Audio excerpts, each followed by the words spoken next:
நாம் ஜெபித்து நாம் தேவ செய்திக்குள்ளாக நாம் கடந்து செல்வோம். எங்கள் அன்புள்ள நேச தகப்பனே, ஆசீர்வதிக்கப்பட்ட இந்த நல்ல நாளுக்காக நன்றி அப்பா. தகப்பனே, பிதாவே, ஆண்டவரே, நாங்க நிற்பதும் நிர்மூலமாக நிற்பதும் சுத்த கிருபை ஆண்டவரே. நீர் கொடுத்த ஜீவனோட சுகத்தோட இந்த நாளை கூட தகப்பனே பிதாவே எங்களை வைத்திருக்கிறீர் ஆண்டவர் பிதாவே. இந்த கால வேளையில தகப்பனே ஸ்தோத்திரிக்கிற ஆண்டவர் பிதாவே. எங்களுடைய கடமைகள் அப்பான்ற சுவாமி அப்பா, முதல் ஆறு அப்பா தகப்பனே முதல்ல சமூகத்துல நாங்க வந்திருக்கிறோம் ஆண்டவர் பிதாவே. இப்படிய அப்பா வார்த்தைகளை கேட்கும்படியாக நீ நடத்தி தாங்க தகப்பனே. இப்படி சத்தியத்தை அறிவீர்கள், சத்தியம் உங்களை விடுதலையாக்கும் சொல்லப்பட்டிருக்கு. அப்படியாக நீங்க நடத்தி கொடுங்க. ஆரம்பம் முதல் முடிவு வரையும் நீ நடத்தி கொடுங்க சுவாமி. நீ தொடர்ந்து நடத்துங்க. மீட்பர் இயேசு கிறிஸ்துவின் மூலம் வேண்டிக் கொள்கிறேன் ஜீவனுள்ள நல்ல பிதாவே, ஆமென். ஆமென். இந்த நாள்ல கூட நம்ம வந்துட்டு எந்த அதிகாரத்தை நம்ம வந்துட்டு தியானிக்க போறோம் அப்படின்னா, யோபு 4ஆம் அதிகாரத்தை நம்ம வந்துட்டு தியானிக்க போறோம். இதுல வந்துட்டு மொத்தம் வந்துட்டு 21 வசனங்கள் வந்துட்டு சொல்லப்பட்டிருக்கிறது. இதுல வந்துட்டு எலிபாசின் வார்த்தைகள் என்பதாக நாம் பார்க்கிறோம்.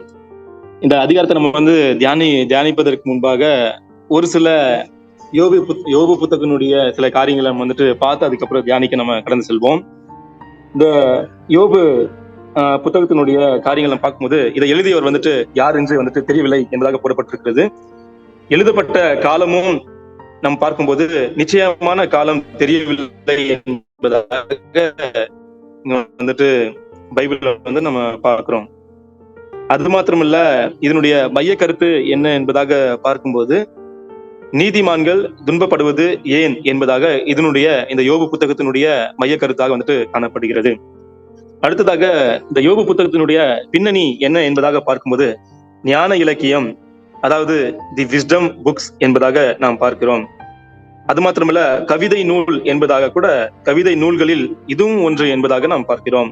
ஞான இலக்கியம் என்பதற்கு இது ஞான இலக்கியம் என்பதாக இந்த யோபு புத்தகத்தை வந்துட்டு சொல்றதுக்கு காரணம் என்ன அப்படின்னா, அகில உலக அளவில் மனித இனமே கேட்டுக்கொண்டிருக்கும் முக்கியமான கேள்விகளை பற்றி இந்த புத்தகம் வந்துட்டு விவாதிக்கிறதுனால இது வந்துட்டு ஞான இலக்கியம் என்பதாக வந்துட்டு சொல்லப்பட்டிருக்கிறது.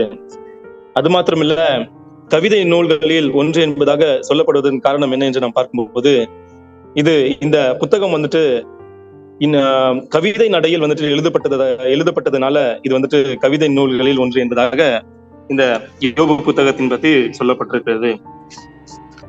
அடுத்ததாக நாம் இந்த யோபு புத்தகத்தின் அந்த காரியங்களை நாம் பார்க்கும்போது கடந்த நாட்கள் நம்ம வந்து தியானிச்ச பிரகாரம் யோபு வந்துட்டு எல்லாமே அவரை விட்டு நீங்கி போனது, எல்லாமே அழிந்து போனது.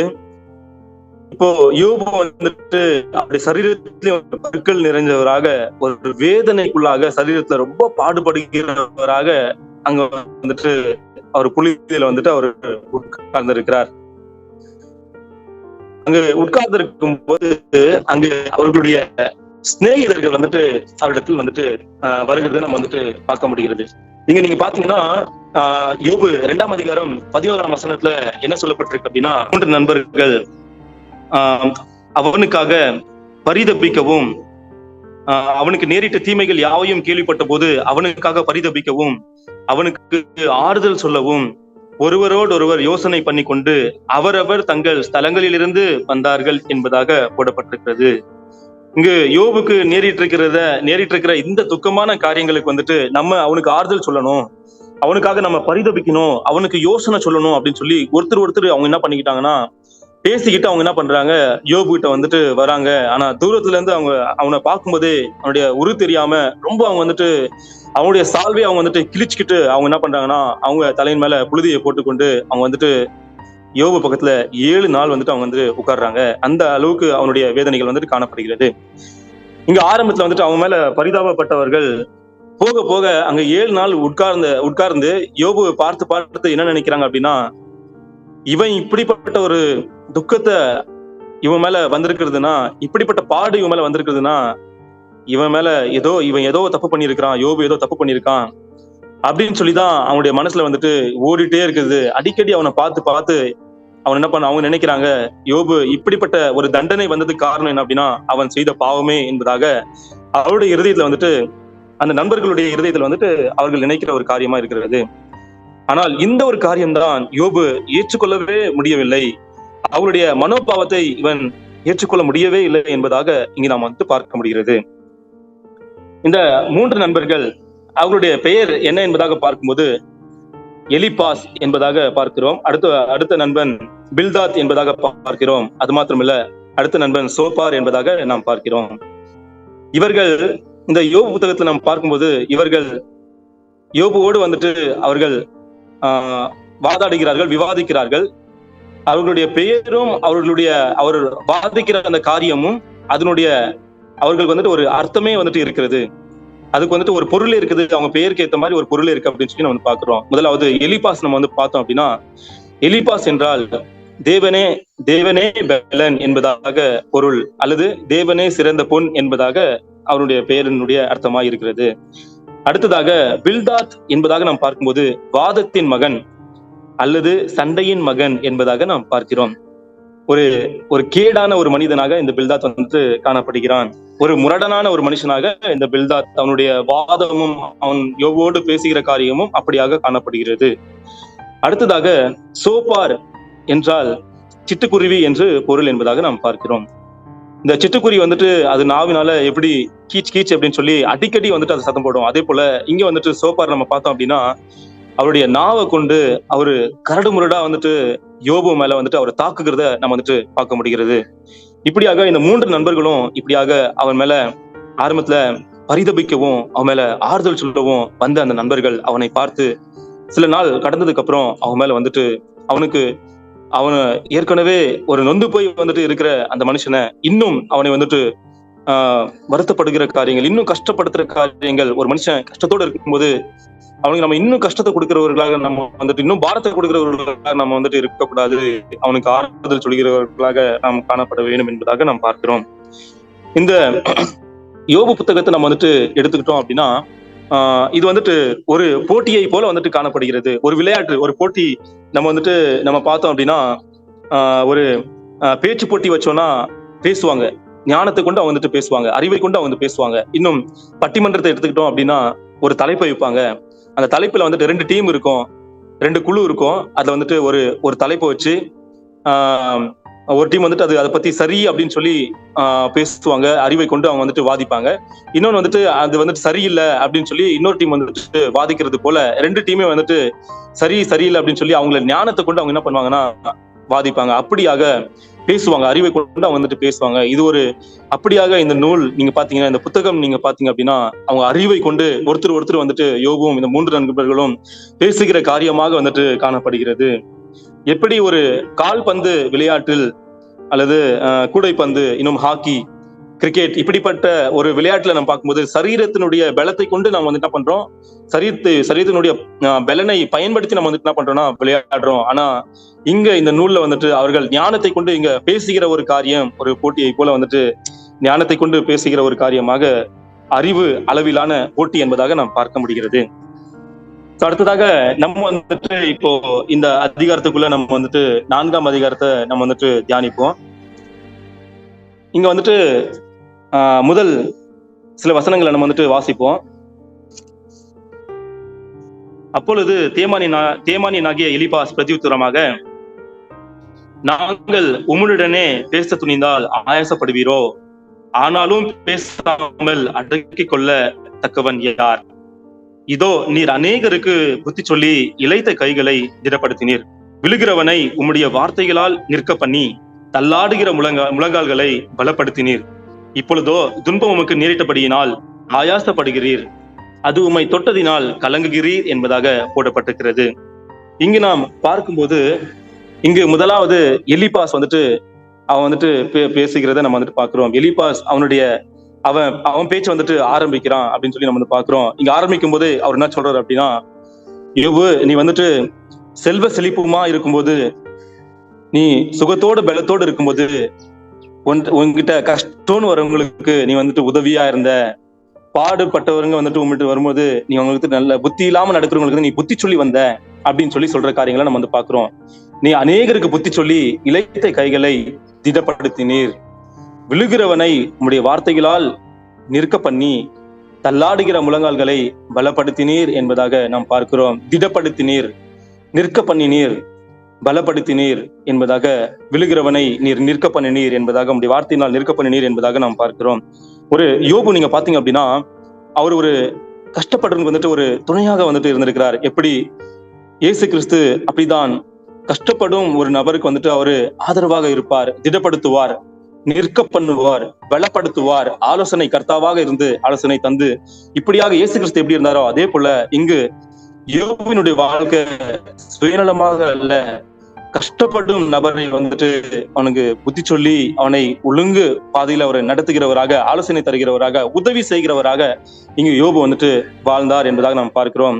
அடுத்ததாக எலிப்பாஸ் வந்துட்டு சொல்ற காரியம், இப்படியெல்லாம் நீங்க வந்துட்டு கஷ்டப்படுறவங்களுக்கு அல்லது புத்தி இல்லாம நடக்கிறவங்களுக்கு வந்து நீ வந்துட்டு புத்தி சொல்லி நீ வந்துட்டு நடத்தின, ஆனா நீ சொன்ன ஆலோசனை, நீ சொன்ன புத்தியில நீ சரியா வந்துட்டு நீ நிக்கலையே, உனக்கே புத்தி சொல்ற மாதிரி ஆயிப்போச்சே, உன்னுடைய வாழ்க்கை இப்படி ஆயிடுச்சே அப்படின்னு சொல்லி அங்க வந்துட்டு யோபு வந்துட்டு அவரு குத்தி காட்டுறத நம்ம வந்துட்டு பார்க்க முடிகிறது. அங்க யோபுக்கு வந்துட்டு அவரு வருத்தத்தை கொடுக்கறத, நீ இப்படி எல்லாம் புத்தி சொல்லி உன்னுடைய வாழ்க்கையே ஒண்ணு கேள்விக்குறி ஆயிடுச்சு, இன்னொருத்த வந்து உனக்கு புத்தி சொல்ற மாதிரி இப்படி வந்து நடந்ததுக்கு காரணம் என்ன, என்ன இப்படி ஆகி போச்சு அப்படின்னு சொல்லி அங்க வேதனைப்படுத்துறத நம்ம வந்து பார்க்க முடியும். இன்னைக்கு நாமளும் அப்படிதான் ஒருத்தருக்கு நம்ம வந்துட்டு நம்ம கூட இருக்கிறவங்க வந்துட்டு ஏதாவது சரியா நடக்கல அப்படின்னா, அல்லது நம்ம சந்திக்கும் நபர் நம்ம வந்துட்டு அவங்க வந்து என்ன பண்றோம்னா அவங்க நம்ம புத்தி சொல்றோம், அவங்க நம்ம அந்த போதனையில, அந்த புத்தியில, அந்த ஆலோசனைப்படி நம்ம வாழ்க்கையில நம்ம சரியா நடந்துக்கிறோமா, நம்ம அதை வந்துட்டு அபியாசிக்கிறோமா, நம்ம கரெக்டா நடந்துக்கிறோமா அப்படின்னு சொல்லி நம்மள நாம வந்துட்டு நம்ம ஆராய்ந்து பார்க்கணும் அப்படின்றது வந்துட்டு நம்ம வந்துட்டு பார்க்க முடிகிறது. ஆனா இங்க வந்துட்டு வந்துட்டு யோபு வந்துட்டு சுட்டி காட்டுற காரியங்கள், யோபு அப்படிப்பட்ட ஒரு மனுஷனே அல்ல, ஆண்டுக்கு நல்ல ஒரு உத்தமனும் நீதிமானும் சன்மார்க்கனுமாக இருந்ததாக நம்ம வந்துட்டு பார்க்க முடிகிறது. அடுத்ததாக நம்ம வந்துட்டு இன்னும் ஒரு சில வசனங்களை நாம் பார்க்கும்போது 6ல இருந்து நம்ம வந்துட்டு வாசிக்க கேட்போம். உம்முடைய தேவ பக்தி உம்முடைய உறுதியாயும் உம்முடைய வழிகளின் உத்தமம் உம்முடைய நம்பிக்கையாயும் இருக்க வேண்டியதல்லவோ, குற்றம் இல்லாமல் அழிந்தவன் உண்டோ, சன்மார்க்கர் அதம் பண்ணப்பட்டது எப்போ, இதை நினைத்து பாரும். நான் கண்டிருக்கிறபடி அநியாயத்தை உழுது தீவினையை விதைத்தவர்கள் அதையே அறுக்கிறார்கள். தேவனுடைய சுவாசத்தினாலே அவர்கள் அழிந்து அவருடைய நாசியின் காற்றினாலே நிர்மூலமாகிறார்கள் என்பதாக போடப்பட்டிருக்கிறது. குற்றம் இல்லாமல் அழிந்தவன் யார்? அநியாயத்தை உழுது தீவினையை விதைத்தவர்கள் அதையே அறுக்கிறார்கள். பாவத்தை உழுதவர்கள் அதனுடைய பலனை அனுபவிக்கிறார்கள் என்பதாக, அதனுடைய பலனை அறுக்கிறார்கள் என்பதாக நாம் பார்க்க முடிகிறது. எப்படி ஒரு பாவம் செய்த ஒரு மனுஷன், ஒரு கேடான ஒரு வாழ்க்கை, ஒரு அநியாயத்தை செய்கிறவன், துன்மார்க்கமான ஒரு மனுஷனை ஆண்டு அவனை வந்துட்டு அழிக்கிறாரு, பேரழிவு அந்த மனுஷனுக்கு வருது, அப்படிப்பட்ட நிலையில தான் நீ வந்துட்டு காணப்படுற, நீ வந்துட்டு இப்படிப்பட்ட ஒரு பாவத்தை செஞ்சதுனாலதான் உனக்கு இப்படிப்பட்ட பேரழிவு வந்துட்டு வந்திருக்குது அப்படின்னு சொல்லி இங்க வந்து எலிப்பாஸ் வந்துட்டு அவர் வந்துட்டு வேதனைப்படுத்துறார்.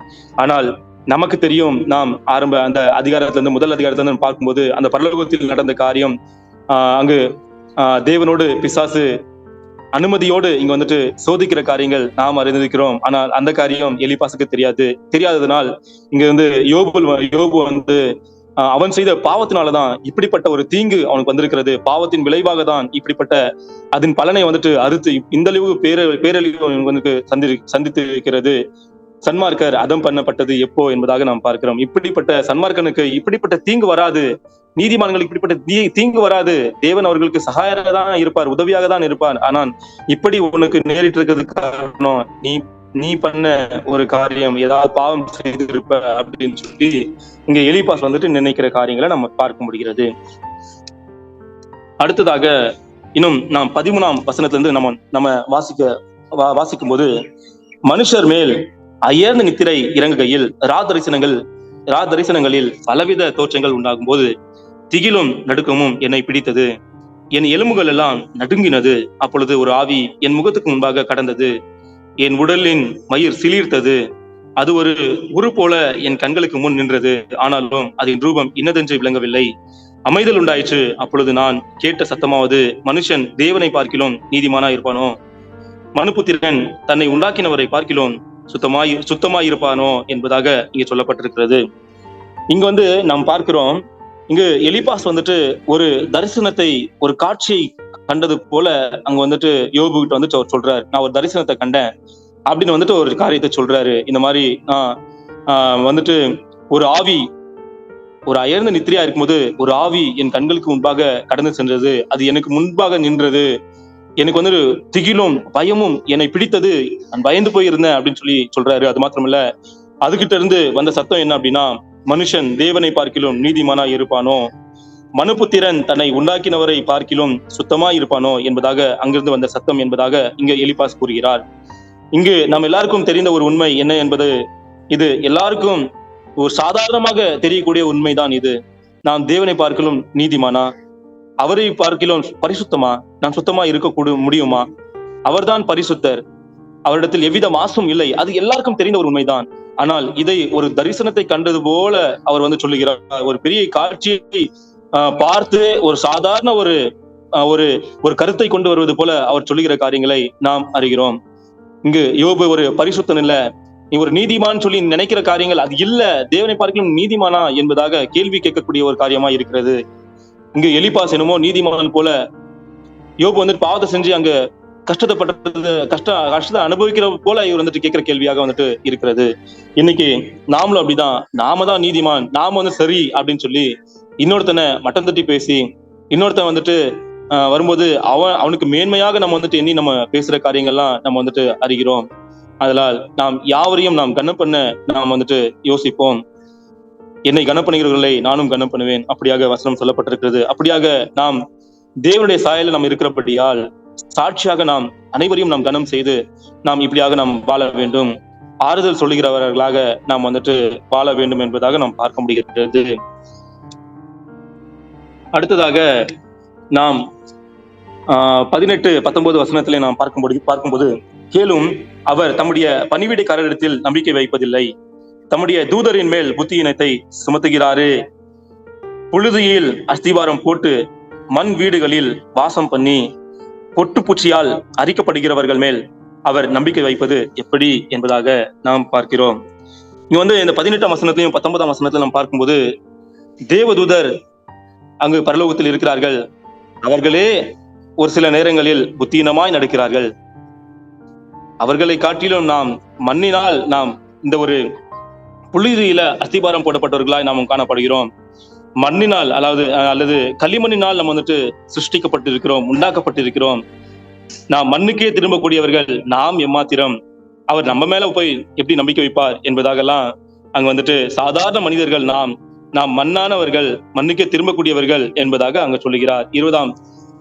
21ஆம் வசனத்தை நாம் பார்க்கும்போது, காலை முதல் மாலை வரைக்கும் மடிந்து கவனிப்பார் ஒருவரும் இல்லாமல் நித்திய அழிப்படைகிறார்கள், அவர்களில் இருக்கிற அவர்களுடைய மேன்மை போய்விடும் அளவோ, ஞானமடையாமல் சாகிறார்களே என்று சொன்னான் என்பதாக நாம் பார்க்கிறோம். இங்கு எலிப்பா சொல்லுகிற காரியம், மண்ணான மனுஷன் எவ்வளவு நாள் அவன் வந்துட்டு வாழ முடியும் என்பதாக நாம் வந்துட்டு 90ஆம் சங்கீதத்துல சொல்லப்பட்டிருக்கிறது. இப்படியாக வந்துட்டு ஒரு மனுஷன் வந்துட்டு அவன் ஆயுஷ் நாட்கள் வந்துட்டு 70 வருஷம், அவனுடைய பலத்தின் மிகுதியால் 80 வருஷமாய் இருந்தாலும் அதன் மேன்மையானது வருத்தமும் சஞ்சலமுமே, அவன் சீக்கிரமாய் கடந்து போகிறான் என்பதாக நாம் பார்க்கிறோம். அப்படியாக இந்த எலிப்பா சொல்கிறார், அவர்கள் சீக்கிரமாய் கடந்து போகிறார்கள், அவருடைய மேன்மை எல்லாம் அதோடு வந்துட்டு கடந்து செல்கிறது, அவர்கள் ஞானம் இல்லாமல் சாகிறார்களே, ஞானம் அடையாமல் சாகிறார்களே என்பதாக நாம் பார்க்க முடிகிறது. ஒரு ஞானம் அடைய வேண்டும், ஒரு மண்ணான மனிதர்கள் நாம் என்பதாக வந்துட்டு இங்க வந்துட்டு சொல்லுகிறார். இங்க எலிப்பாஸ் வந்துட்டு ஒரு யோபு வந்துட்டு இந்த அதிகாரத்துல நம்ம வந்துட்டு நம்ம பார்க்கிறோம். எலிப்பாஸ் வந்துட்டு யோபு வந்துட்டு புண்படுத்துற காரியங்கள் தான் நம்ம வந்துட்டு பார்த்தோம். ஒரு கஷ்டத்தை கொடுக்கிறவராக, அவரு ஏற்கனவே வந்துட்டு எல்லாமே அழிந்து போச்சு, எல்லாமே அவரை விட்டு வந்துட்டு போன காரியங்களை நாம் அறிந்திருக்கிறோம், எல்லாமே அவரை விட்டு போச்சு.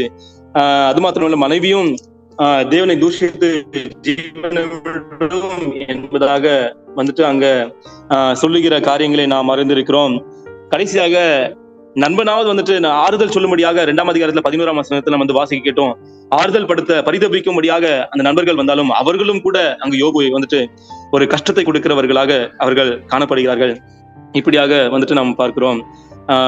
இங்க நம்ம வந்துட்டு தொடர்ந்து நம்ம வந்துட்டு பார்க்கும்போது, இப்படி ஒரு கஷ்டப்படுகிறவர்களுக்கு நாம் வந்துட்டு ஆதரவாக இருக்க வேண்டும் என்பதாக நாம் வந்துட்டு இருக்கணும் அப்படின்னு சொல்லி நம்ம வந்துட்டு பாக்குறோம். எப்படி ஒரு உவமை, இயேசு கிறிஸ்து சொன்ன உவமையில நம்ம வந்து பார்க்கும்போது, ஒரு மனுஷன் எருசலேம்ல இருந்து எரிகோவுக்கு நான் நடந்து போகும்போது அங்க கல்லர் கையில அவரு அடி வாங்கி அவர்கிட்ட இருக்கிறது எல்லாமே வஸ்திரங்களை உட்பட எல்லாத்தையும் உறிந்து கொண்டு போயிட்டாங்க. அந்த வழியில அவர் படுத்து கிடக்குறாரு. பயணமா அவர் செஞ்சாரு, போக முடியல. அந்த அவர் வந்துட்டு எரிகோக்கு போக முடியல.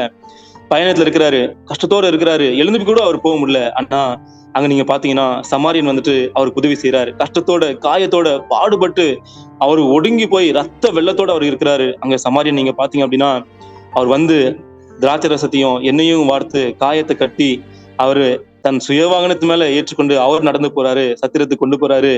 அங்க அந்த மனுஷனுக்கு அடிப்பட்ட அந்த மனுஷனுக்கு மருத்துவ சிகிச்சை எல்லாம் கொடுத்து அவரை பராமரிக்கிறாரு. அடுத்த நாள் வந்து 2 காசு அந்த சத்திரத்தான் கையில கொடுத்து, நீ இவனை விசாரித்துக்கொள் அப்படின்னு சொல்லிட்டு, இன்னும் ஏதாகிலும் செலவழிச்சா நான் மறுபடியும் நான் வந்து உனக்கு நான் தரேன் அப்படின்னு சொல்லி அவர் அடிக்கடி அங்க வருவாரா இருக்கும். அவர் வந்துட்டு இப்படியாக சொல்லிட்டு அவர் என்ன பண்றாரு, கடந்து போகிற காரியங்களை நம்ம வந்து பாக்குறோம். ஆனா அங்க தேவனுடைய பிள்ளைகள், ஆசாரியரும் லேவியரும் நீங்க பாத்தீங்கன்னா, அவங்க பார்த்தும் பார்க்காதபடி அந்த மனுஷன் எனக்கு உதவி யாராவது செய்வாங்களான்னு ஒருவேளை அவன் எதிர்த்து ஐயா ஐயான்னு கூட அவன் சொல்லியிருக்கலாம்.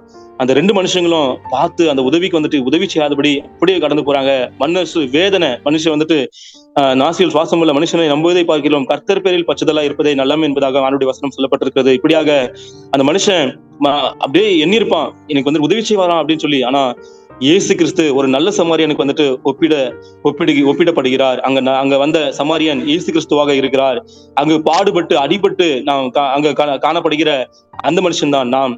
அங்க ஒரு பயணத்தின் போது இப்படிப்பட்ட காரியங்கள் நடந்தது. நம்ம வாழ்க்கை பயணத்தில் இருக்கிறோம், நம்மளுக்கும் இப்படிப்பட்ட பாடுகள், கஷ்டங்கள், அடிகள் விழதான் செய்யும். அப்படிப்பட்ட நேரத்தில் மனுஷங்க யாருமே நம்மளுக்கு உதவி செய்ய மாட்டாங்க. எல்லாரும் நமக்கு குத்தி வேதனைப்படுத்ததான் வருவாங்க. அப்படிதான் இந்த யோபனுடைய காரியங்களும்.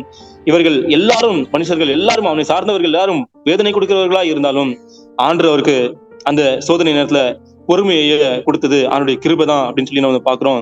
இங்க அந்த பயணத்தின் போது அந்த மனுஷனை உதவி செய்த அந்த நல்ல சமாரியனாகிய இயேசு கிறிஸ்து தான் அவனுக்குரிய காரியங்கள் எல்லாம் பார்த்து சென்றார் என்பதாக நாம் பார்க்கிறோம். நம்ம வாழ்க்கையில கூட இப்படிப்பட்ட பாடுகள், கஷ்டங்கள் நம்ம வாழ்க்கை பயணத்துல இருக்குமே ஆனால், அப்பொழுது நம்மளுக்கு ஒரு ஒரு ஒரு நம்முடைய தேவைகளை சந்திக்கிறவராக, நம்மளை ஆட்சிக்கிறவராக, நம்மளுடைய பயணத்தை கொண்டு போய் சேர்க்கிறவராக வந்துட்டு ஆண்டு நம்மளுக்கு வந்துட்டு காணப்படுகிறார் என்பதாக நாம் பார்க்கிறோம்.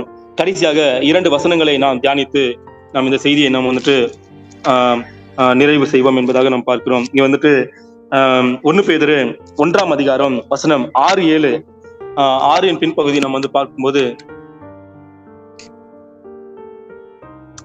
1 பேதுரு 1ஆம் அதிகாரம் 6ஆம் வசனத்தை நம்ம வந்து பார்க்கும்போது 6ஆம் பின்பகுதி நம்ம பார்க்கும்போது இங்க வந்து இப்பொழுது கொஞ்ச காலம் பலவிதமான சோதனைகளினாலே துக்கப்படுகிறீர்கள். இப்பொழுது கொஞ்ச காலம் பலவிதமான சோதனைகளினாலே துக்கப்படுகிறீர்கள். அழிந்து போகிற பொன் அக்கினினாலே சோதிக்கப்படும். அதை பார்க்கிலும் அதிக விலையேற பெற்றதா இருக்கிற உங்கள் விசுவாசம் சோதிக்கப்பட்டு இயேசு கிறிஸ்து வெளிப்படும் போது உங்களுக்கு புகழ்ச்சியும் கனமும் மகிமையும் உண்டாக காணப்படும் என்பதாக சொல்லப்பட்டிருக்கிறது. இப்பொழுது ஒரு தங்கமானது எப்படி ஒரு சுத்தமான ஒரு தங்கமாக, சுத்தமான ஒரு பொன்னாக, பியூர் கோல்டு என்பதாக சொல்வார்கள். அப்படிப்பட்ட ஒரு சுத்தமான பொன்னாக வந்துட்டு வர வேண்டும் என்றால் அக்கினினால் அது சோதிக்கப்படும். அவர் என்னை சோதித்த பின் பொன்னாக விளங்குவேன் என்பதாக அவனுடைய வசனம் சொல்லப்பட்டிருக்கிறது. ஒரு பியூர் கோல்டு வரணும்னா அது வந்து அக்கினினால் சோதிக்கப்படும். அதே போல நம்ம வாழ்க்கையில வந்துட்டு ஒரு விசுவாசமானது, நம்முடைய அதை பார்க்கிலும் விலையேற பெற்ற நம்முடைய விசுவாசமானது அது வந்துட்டு சோதிக்கப்பட வேண்டும். நம்முடைய விசுவாசம் அவிசுவாசமாக கூட இருக்கலாம், அல்லது அற்ப விசுவாசிகளாக கூட நம்ம வந்துட்டு இருக்கலாம். அதனால் நாம் தேவனால் சோதிக்கப்பட்டு விசுவாசத்துல முன்னேற ஒரு மேன்மை அடையத்தக்கதான ஒரு விசுவாசம் நம்மிடத்தில் காணப்படத்தக்கதாக இப்படிப்பட்ட சோதனைகள் வரதான் செய்கிறது. ஆனால் அந்த சோதனை நம்மை மகிழ்ச்சிப்படுத்த அல்ல, அந்த சோதனை நமக்கு கொடுக்கக்கூடியதாக வந்துட்டு இருக்கிறது. பலவித சோதனைகள்னாலே துக்கப்படுகிறீர்கள் என்பதாக வசனம் சொல்லப்படுகிறது. துக்கம், வேதனையாக இருந்தான் அந்த சோதனைகள் வந்துட்டு இருக்கும். ஆனாலும் அதில் நாம் பொறுமையாக இருக்க வேண்டும். பிரியமானவர்களே, அதில் நாம் பொறுமையோடு இருந்து நாம் விசுவாசத்தில் வல்லவர்களாக நாம் காணப்படத்தக்கதாக தேவன் நமக்கு உதவி செய்வார். அடுத்ததாக யாக்கோபு 5ஆம் அதிகாரம் 11ஆம் வசனத்தில் நாம் வந்துட்டு பார்க்கும்போது, யாக்கோபு 5ஆம் அதிகாரம் 11ஆம் வசனம், இதோ பொறுமையாய் இருக்கிறவர்களை பாக்கியவான்கள் என்கிறோமே, யோபின் பொறுமையை குறித்து கேள்விப்பட்டிருக்கிறீர்கள். இதோ பொறுமையாய் இருக்கிறவர்களை பாக்கியவான்கள் என்கிறோமே, யோபின் பொறுமையை குறித்து கேள்விப்பட்டிருக்கிறீர்கள். கர்த்தருடைய செயலின் முடிவையும் கண்டிருக்கிறீர்கள். கர்த்தர் மிகுந்த உருக்கமும் இரக்கமும் உள்ளவராய் இருக்கிறாரே என்பதாக சொல்லப்பட்டிருக்கிறது. இங்கு யோபு சோதனை நாட்கள்ல அவர் எந்த அளவுக்கு அவர் பொறுமையா இருந்தார் என்பதாக நாம் பார்க்கிறோம். பொறுமை, அவர் ரொம்ப பொறுமையாக, நீடிய பொறுமையாக அவர் காணப்பட்டார். அது மாத்திரமல்ல, கர்த்தருடைய செயலின் முடிவையும் கண்டிருக்கிறீர்கள் என்பதாக போடப்பட்டிருக்கிறது. அவருடைய செயலின் முடிவை நாம் பார்க்கும்போது அங்கு யோபு அவர் சோதித்து பின் அவர்களுடைய முன் வாழ்க்கை காட்டிலும் பின் வாழ்க்கை இரட்டத்தனையாக ஆஸ்வதிக்கப்பட்டது. அப்படியாக தேவனுடைய இரக்கம் உருக்கம் அப்படியாக இருக்கிறது. தாம் பிள்ளை கெட்டு போகணும்னு அவரு நினைக்கவே மாட்டாரு. நாம் கைவிடப்படுவோம் என்று நாம் நினைத்து கூட பார்க்க முடியாது. ஆண்டு நம்மளை அரவணைக்கிற தேவனா இருக்கிறார். நீ பாவி அப்படி என்பதாக இங்கு யோபின் நண்பர்கள் சுட்டி காட்டுவது போல தேவன் நாம் சுட்டி காட்டுவதே இல்லை. நம்மை அரவணைக்கிற தேவனா இருக்கிறார், நம்மளை ஆஸ்வதிக்கிற தேவனா இருக்கிறார். நாம் சோதனை நாட்களில் நாம் ஒரு சோர்ந்து போகாத போது சோர்ந்து போகாமல் நாம் அதில் நாம் கடந்து செல்கிறவர்களாக, பொறுமையோடு கடந்து செல்கிறவர்களாக, நாம் ஆஸ்வதிக்கப்பட்டவர்களாக வாழ வேண்டும் என்பதாக இந்த நாள்ல கூட நம்ம தியானிக்கிறோம். இன்றைக்கு நாம் கற்றுக்கொண்ட பாடங்கள் என்னவென்றால், நாம் ஒருவர் கஷ்டப்படும் போது அவர்களுக்கு மேற்கொண்டு நாம் கஷ்டம் கொடுக்காதபடி அவர்கள் ஆதரவா இருக்கும்படியாக, ஆறுதல் சொல்லும்படியாக, உதவி செய்யும்படியாக யோபை போல, இயேசு கிறிஸ்துவை போல நாம் வாழ வேண்டும்.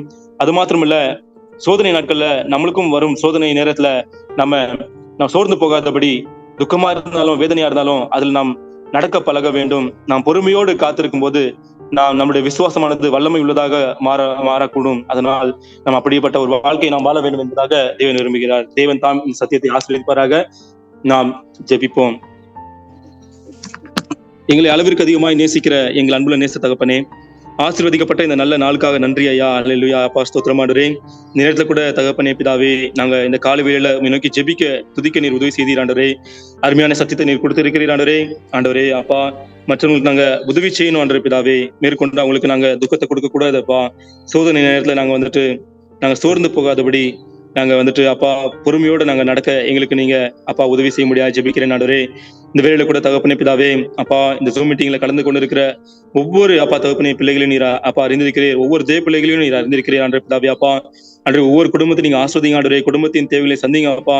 பாஸ்டர் மாருங்க, அவங்க குடும்பமா இருங்க, அவங்களுடைய ஊழியத்தை அனைத்தையும் நீர் ஆஸ்வதிங்க தகப்பனே பிதாவே. ஆண்டவரே நீங்க தான் அப்பா அன்றே ஒவ்வொருத்தரையும் பாதுகாத்துக் கொள்ள முடியாது ஜெபிக்கிறேன். எங்களை உங்களுடைய கருத்தில் தருகிறோம் ஆண்டவரே பிதாவே.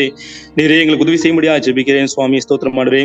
இன்னும் தகப்பனே அப்பா இந்த ஆண்டவரே கலச்சப்பல் அப்பா ஆண்டவரே பிதாவே, அப்பா எடுத்து நடத்துற தகப்பனே அப்பா பெரிய எங்கள் பெரிய ஆண்டியும் அப்பா உல்ரினா என்ரினா ஃப்ரெட்ரினா அவங்க குடும்பத்தை நீர் ஆஸ்வதிக்க முடியாது ஜெபிக்கிறேன் ஆண்டவரே. அப்பா இன்னும் அதிகமா எடுத்து பயன்படுத்தி கலச்சப்பலுக்கு அப்பா எப்பொழுதும் அப்பா நீர் வழிகாட்டியா இருக்க போற நன்மைக்காக நன்றி சுவாமி. தொடர்ந்து நடத்துங்க அப்பா.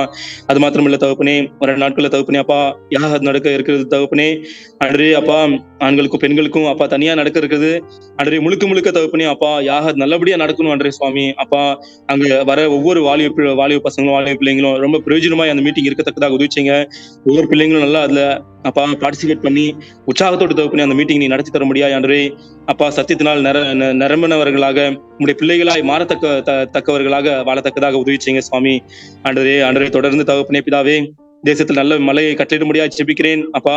எல்லா இடங்களும் அப்பா எங்கெங்கெல்லாம் மழை தேவைப்படுகிறதோ எல்லா இடங்களும் நல்ல மழையை தந்து தகப்பனே எல்லாரையும் நீர் அப்பா வழிநடத்த முடியாய் ஜெபிக்கிறேன் சுவாமி. ஆண்டவரே இன்னும் அப்பா ஜெபிக்க மறந்த காரியங்கள் அனைத்தையும் உங்களுக்கு கருத்தில் போடுகிறேன்ப்பா. ஒவ்வொரு ஊழியங்களும் நீர் பாதுகாத்துக் கொள்ளுங்க. ஒவ்வொன்றையும் உங்களுக்கு கருத்துல கொடுக்குறேன் இந்த நாள்ல தகப்பனே சுவாமி. நடக்க இருக்கிற ஒவ்வொரு காரியத்தையும் தகப்பனே அப்பா எங்களுடைய சித்தம் அல்ல தகப்பனே, எங்களுடைய விருப்பம் வேண்டாம் அப்பா. உம்முடைய சித்தம் எங்க வாழ்க்கையில நடக்கணும் இந்த நாள் அப்பா. உம்முடைய சித்தமாய் எங்க வாழ்க்கை இருக்க உதவி செய்யுங்கப்பா. உமக்கென்று ஆண்டவரே ஒவ்வொரு காரியத்தையும் நாங்க செய்ய உதவி செய்யுங்கப்பா. மீட்பரும் அருமை இரட்சகருமாகிய இயேசு கிறிஸ்துவின் நாமத்தில் தாழ்மையோடு வேண்டிக் கொள்கிறேன் பிதாவே. ஆமென்.